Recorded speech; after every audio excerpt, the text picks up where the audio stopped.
Y'all look good. It's cold here. Thank you. It's cold here. Wave. Hi, Mom. I tell my mom, look, I did something later. I did something besides just eat barbecue in Kansas City. That's all I do. It's literally the first place I go. All right. You know, I used to have this work-study program in college. Has anybody ever done work-study before? You know what that means? Where you go to school, you work. Okay, so I did that, and I was a gopher in the chemistry department. Gophers, they took those ugly manila envelopes. This was before, like, everything. I was like the interdepartment email. That was me. They'd say, hey, Christina, go run this down over here. Go run over to the math department and get a signature. Go. And one day they said, go over to the Office of Cultural Diversity and get a signature. And I said, the Office of what? And they said, the Office of Cultural Diversity. And I was like, okay, so here I am wandering around campus. I had to stop twice to ask for directions. I'm really bad at following directions, so actually it was 3 times. So I stopped and I went down to the business administration building, which I'd never been to. I went to an engineering school. I studied chemical engineering. What am I doing in the basement of an administration building with my little manila envelope, right? And I'm walking down this hallway, no windows, didn't even know what I was doing. And I peeked in finally. I find this office at the end of the hall, and I peek in. And it was the most incredible thing I've ever seen. The most beautiful, wonderful woman sitting behind this old desk. And she had flags from around the world, posters, I mean, books stacked up to everything from faraway lands. And I peeked in, and she was like, hey, what are you doing out there? Come in here. So I come in. Here you go. Like, I'm from the chemistry department. I need your signature. And she's like, okay. So she signed it, and I pick it up. I kind of slink back. And she goes, now what's your name? Me? Like, okay, now first of all, nobody ever asked me because I'm just the gopher, right? So what's your name? And I was like, well, I'm Chris. And she was like, do you have a last name? What do you? And then she says, oh, you're in the chemistry department. You're one of those smart ones. And I was like, no, not me. I don't think you. And she signed my paper, and she talked to me a little bit more, and she said, now, is there anywhere you want to go? Is there anything you want to do? What are you doing at school? What are you? And I said, well, chemical engineering. You know, I've always wanted to go to Australia. Ha ha, that would be so fun. And she reached over, and she picked up a book, and she said, oh, Australia. And I was like, no, not for me. Like, no, I can't even afford lunch. I can't afford, right? I was eating oatmeal. I had my Pell Grants. My parents didn't give me any money. I was working off campus. I was working on campus. Australia was not for me. She handed it to me, and I took it, and I walked away. I never, ever forgot that exchange, and I kept going back to her office. And I kept going back to her office.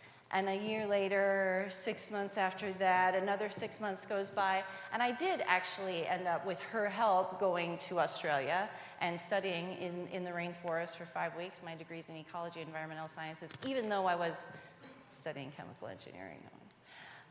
And ever since, I have spoken and delivered keynotes twice, and I've been to Australia 3-4 times since. So without her helping me visualize what was possible, I wouldn't be on this stage for sure. I'd still be slinking around with a little, I don't know, right? And I certainly wouldn't be wearing these shoes. Come on. Today, I want to talk to you about mentorship. I want to talk to you about how it can change the entire trajectory of somebody's life, of the family, even looking at with my nieces, my nephews, everybody who looks up to me in my family, because I was the first person who graduated from college from a higher degree in my family. And so mentors, they can make a tremendous, tremendous difference in people's lives. And I want to talk to you today about how I've been able to do that. My name's Christina Aldan. I'm a speaker, a brand strategy consultant at Arana Software. I wrote a book about emotional resilience, and I am also writing a memoir about living with multiple personalities. So there's that. Thanks so much to DevOps Days KC for having me today. I love Kansas City. I love your barbecue. I love your burnt ends. I order barbecue from Las Vegas. I don't eat barbecue. In fact, I was in Latvia speaking, and they said, hey, Christina, you know what? For the conference, we have barbecue today. And I looked at them and I said, you know what? No, we're not. You know how I know? Because we're in Latvia. We are not in Kansas City, and it's the only place that I eat barbecue. So thank you for that.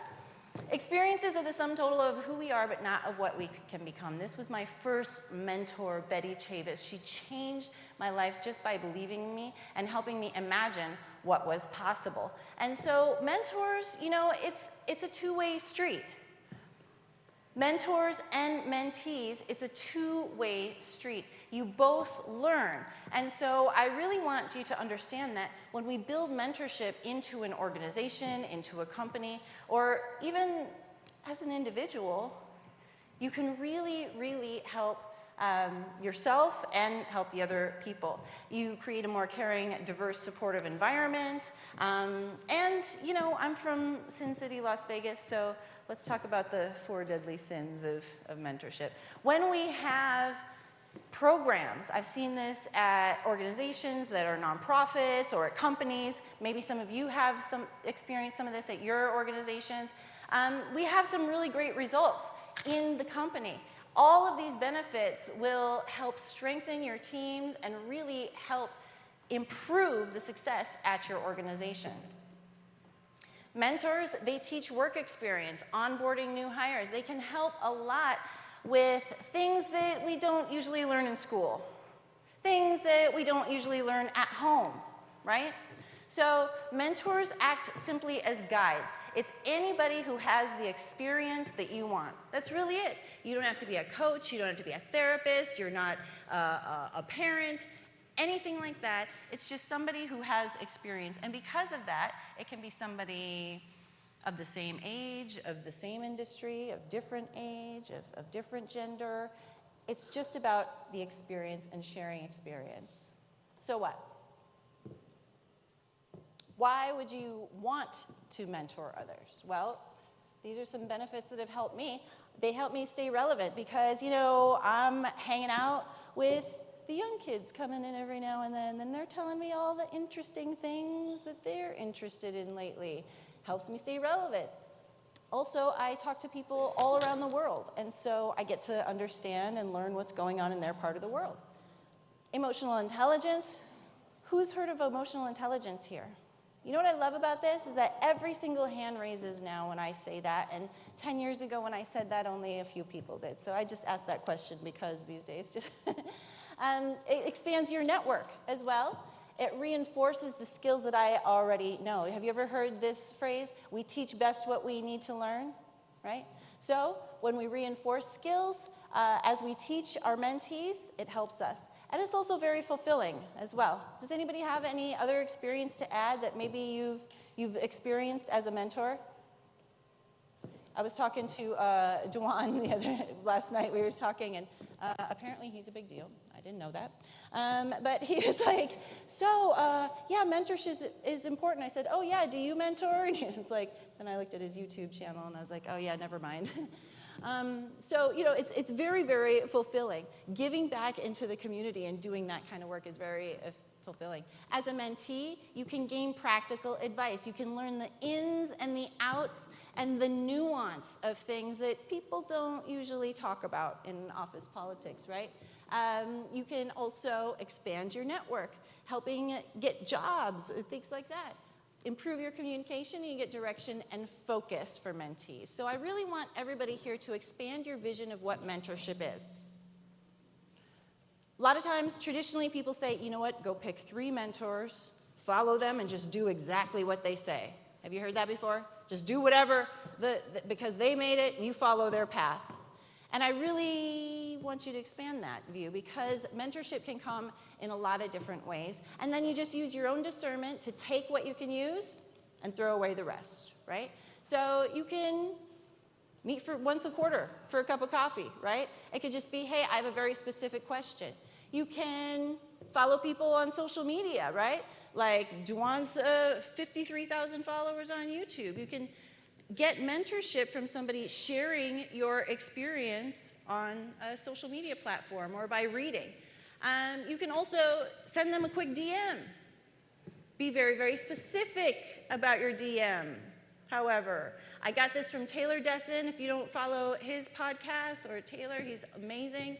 But you can be very, very specific and ask people a pointed question. They're going to be much more likely to respond than if you send them a big, long paragraph. You can meet with somebody every now and then virtually. I do that. I meet with people once a year virtually, in other countries even. And contrast. Contrast is important. It's important so that you're not surrounding yourself with a whole bunch of other people with the same views. I take advice from a bunch of random people, wide range of random people who are different from me, who may not share the same beliefs or value systems as me, but I value their input and I learn from their experiences. So the other thing I want to say before we talk about the 4 deadly sins of mentorship, I want to say that it's important to set your expectations.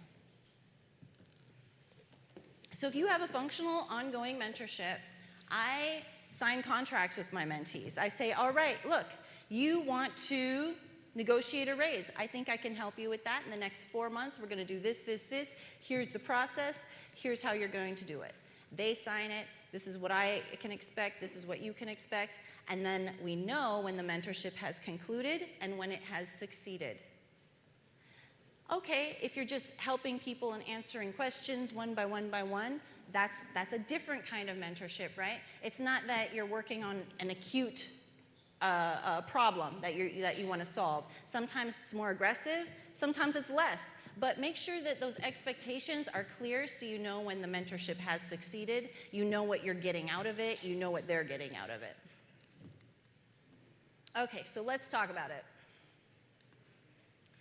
These are the 4 things that I have learned do not work as a mentor or a mentee when you are trying to help guide people and share experiences.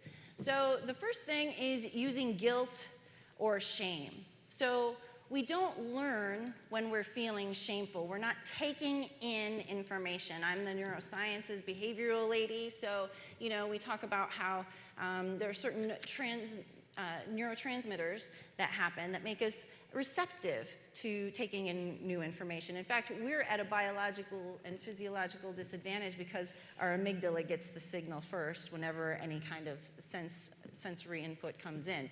So we have to wait. We have to wait like 500, 700 milliseconds until our executive function comes on, and that works. So if you're trying to guilt people or shame them and make them learn that way, it's not going to work because they're going to freeze. Instead, it's really important that we teach, not preach. If we teach people, then they're not going to feel bad. In fact, we're collaborating together, we're discovering together, we're uncovering solutions together. Also, this is not a dictatorship. I've seen it before where people get upset that their mentees aren't following their advice, or they get kind of, well, if you don't do this, then you're never going to succeed, right? We see that kind of stuff. And that's really not what a mentorship is all about. People come to you because they don't know something, and so they really want to have a little bit of extra advice in a safe space, in a place that maybe they haven't been able to express before at work or at home. So instead, just act as a guide, right? I always tell my mentees, listen, I'm not your coach, I'm not your therapist. I can big sister real hard, though. I can big sister real hard, and I can guide you through what my experience was. I can say, look, in my experience, this is what I did. You're probably going to want to talk to some other people with different experiences. In my experience, this is what I did. What does your therapist say? In my experience, this is what I've done, but maybe you should see what your parents say, right? I do that because I'm just there as a guide. I'm not there to dictate or control any of their behavior. The other thing I see is people try to motivate with bribes, and they try to motivate with bribery, which is not sustainable. That is not necessarily inspiring people to learn to grow. They're learning to get the gold star, right? And then we're training people to just go for the gold star instead of actually doing their work with integrity, with authenticity, and with passion and creativity, right? So we don't want to motivate people with bribes to try to get them to do things. That's still a form of control. We really want to encourage people and learn how to become a talent detective. You can ask questions about what they're really good at. You know, I am in Las Vegas, and so when Tony Hsieh moved Zappos downtown, part of their cultural changes were that one day a month, everybody got to work on something else. They got to go to a different department, they got to go work on a project or a community project or something like that. And so through that, they were able to discover that actually, hey, you know, you're over here in customer service, but maybe you should be over here in front end. Hey, you're over here in product development, but maybe you should be over here in sales. People get to discover a little bit more about what they like. The other thing is courtesy bias. Courtesy bias is when we don't want to hurt someone's feelings. And I know I'm the emotional intelligence lady, but you know, I can hurt a feeling or two now and then if we need to. Listen, you could do it authentically, you could do it still while the other person, you know, maintains they can save face, and you can do this tactfully. But if you are trying to not hurt someone's feelings, you're not doing anybody a favor, right? Because they're not growing. You're actually enabling their bad behavior instead of helping them get up out of that and guiding them. So it's important to be honest, but to still be kind when you're working with mentees, because it's very, very easy, just as my mentor, my very first mentor, Betty Chavis, lifted me up, she could have very easily squashed me down, right? As soon as I said, Australia, she would have been like, what are you talking about? That's the other side of the planet. You ain't got any money, your car's broke. Like, she could have went into a whole thing. And so she didn't. Instead, she lifted me up, and she gave me resources to explore. She took me around town so I could help raise money. I talked to businesses. I ended up getting a scholarship, and it totally changed my life for the good. It could also be changed for the bad, though. So it's a responsibility that is important. As my friend Nancy Gabriel always says, tell yourself the truth in the kindest possible way. So how does this look when we apply it? Does anybody have a mentorship or any kind of a mentor program at their organization right now, at their company? So about a dozen, about 15, 20, that's really great. So it can be applied in multiple ways, right? I've seen this where you can just host open hours, and you can have mentorship hours. You can add your mentorship hours to your contract. We do that because at Arana Software, we essentially, kind of act as a fractional CTO for some companies. And a part of that is we add mentor hours into our contract with the team leads. Also, you can get interdepartmental, cross-interdepartment peer guidance, like I said, with Zappos. And panel mentoring. I've seen this before. Has anybody ever experienced panel mentoring before? Where you have, can you tell us a little bit about what it looked like for you?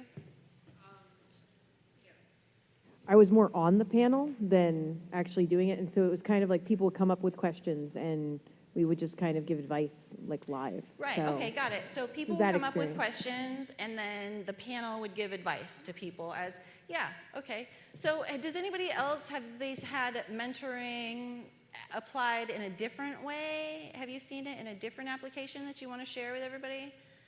Like, what about individually, right? So I mentor individually. I also charge depending on who it is, I will charge, not my normal consulting fee, but still for my time. And then sometimes I work with an Asian Pacific Islander organization that I mentor for free because they're first generation Asian Pacific Islander students who've won full ride scholarships to Ivy League schools, and they struggle, right? That's quite a difference there, a cultural difference. So those are the types of mentorship programs that I've seen. It's important, though, like I said earlier, to define boundaries and set those expectations so people know. Otherwise, a mentorship can kind of keep going on, and pretty soon they're texting you on Saturdays, and they're like, hey, I got a question, and then Sunday, and then Monday night, and pretty soon you're like running their business, and you're like, wait, what's happening here? I don't know how suddenly I'm like your main startup advisor. I don't know where we... So it's important to do that. Identify those goals, assign the timelines, the deadlines, and the homework, because if my mentees aren't going to do the homework that I assign them, then it's not really worth it for us to continue. And then I also set that deadline. I do want to give you a bit of caution, though. You know, there is such thing as mentor fatigue, right? So mentor fatigue is a thing, and that means people are just going to start calling you because you're the go-to person. So it's best to have some kind of a platform or some kind of a path so that you know. Like for me, I know that if people want to escalate to more of my time or more of my attention, then that's going to be a paid program. For mentees, it's important that you're concise, that you're engaged, and that you're proactive. I've had mentees before who just don't know what they're doing or what they want, and they really just want to talk to me. They don't really want to do any of the things. They just want to talk to me. And so it ends up just winding, and we don't actually get anything done. So being concise is important. Being engaged is important, obviously, right? I give people 1 or 2 times to miss appointments, but if they're not, then actually that time is really important because I'm a contractor and I could have had paid client meetings in there. So the other thing is for mentees to be proactive. That means they have to bring questions to me. When I talk to my startup mentees, they go, okay, Christina, we had this meeting. This is how it went. This is what they said, and we need to fix our pitch so that our next raise goes better, right? And we talk about that kind of stuff because they're active. For mentors, it's important for you to stay in your lane. Not a coach, not a therapist, not a parent, not a boss. I'm just here to guide somebody. Set clear hours. That's very important, so you don't get those text messages at Sunday at 2 o'clock in the morning, just randomly. And then it's important to communicate clearly so they know what to expect from you. And I do want to give you, in fact, if you want, I can, yeah, all right, I'm going to go through this, sure. So I do have a copy of my slide deck that everybody can download, and it has a couple of questions about feedback if you want to answer them. But, I want to talk to you a little bit about algae because it is important to stay in your lane, and I'll tell you what that is in just a minute. So if you want a copy of my slide deck and the outlines, you can scan that and just put in Lucky Mentor. The thing about algae, it's a very simple framework for mental health first aid. So I'm a mental health first aid trainer, and I certify people in mental health first aid, which is like CPR for your brain. It's like somebody's in a mental health crisis, and you're the person who can help them until they get their professional help they need. And I like algae because it gives us lay people kind of a little bit of a framework and a way to handle those kinds of difficult situations. If you assess the situation without diagnosing somebody, you can kind of stabilize them until they get the professional help they need. The thing about this process and this framework is that it's not linear. The other thing that you can do is you can listen without judgment and without trying to fix it. And I know we're developers and we like to fix things. We like to come up with creative solutions, but sometimes somebody just needs to vent, and that's okay. Giving them reassurance and giving them resources is the next part of LG. Encouraging them to have self-care is the next. And listen, self-care is not taking a bath. I mean, baths are nice. But self-care is doing what you need for yourself so you can function in the most optimum way. That might mean sleep, that might mean eating, that might mean exercise, rest, playing with your dog, whatever that is. Self-care is more than just a bath. And also encouraging professional help, because we're not therapists, right? We're not psychiatrists, and so somebody who's going through a severe emotional crisis is going to need professional help. So when you go to therapy, you can search. You can find something on Psychology Today. You can send your mentee to their insurance company, tell them make an appointment, 4 or 5 sessions, and they're good, right? So that way, as a mentor, staying in your lane, you don't have to worry or feel nervous that maybe you're outside of your box, if you have a way to point somebody and direct them to resources. So the other thing is that, all of this, as mentors and mentees come together, we share information, we stay relevant, we guide, we help people with communication. All of these things really help with improve a quality of life. They have a deeper knowledge of themselves and their job, and they can also get some other recommendations. And the overall message really is that just mentors inspire.